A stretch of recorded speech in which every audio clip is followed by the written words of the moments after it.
আপনার পার্সনের দিক থেকে আপনার সম্পর্কে ঠিক এই মুহূর্তে কি আসতে চলেছে, আপনার পার্সনের দিক থেকে আপনার প্রতি এই মুহূর্তে ঠিক কি আসতে চলেছে জানার চেষ্টা করব। আচ্ছা, তো এখানে উনি কিন্তু আপনার সাথে খুব খুব সুন্দর একটা ইমোশনাল কোনো কিছুকে শেয়ার করতে চাইছেন। ইনি আপনার সাথে একটা হ্যাপি ফ্যামিলি তৈরি করতে চান। কিছু কিছু ক্ষেত্রে ইনি আপনাকে কোনো ভালো কিছু অফার করার কথা ভাবতে পারেন। লটস অফ ইমোশনাল লাভ ইনি আপনার প্রতি ফিল করছেন। যারা ক্লেম করতে চাইছেন অবশ্যই অবশ্যই সাবস্ক্রাইব কিন্তু করবেন। ইয়েস, এখানে কিন্তু পার্সন বুঝতে পেরেছেন এনার আর আপনার দুজনের মধ্যে একটা কোনো স্পিরিচুয়াল কানেকশন আছে এবং আপনিই সেই ব্যক্তি যিনি ওনার প্রতি প্রথম থেকে শেষ পর্যন্ত লয়াল থেকেছেন। এখানে কিন্তু প্রচুর ম্যারেজ টাইপের এনার্জি আমি পাচ্ছি।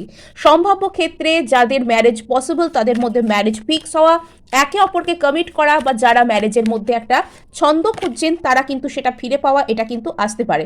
পার্সনের মনের মধ্যে বেশ কিছু অন্তর্দ্বন্দ্ব আছে, উনি সেই অন্তর্দ্বন্দ্ব থেকে মুক্তি পেতে চান। অবচেতনের কাছে উনি নিজের উত্তর খুঁজছেন এবং ওনার একটু হলেও এই মুহূর্তে এক্সস্টেড লাগছে।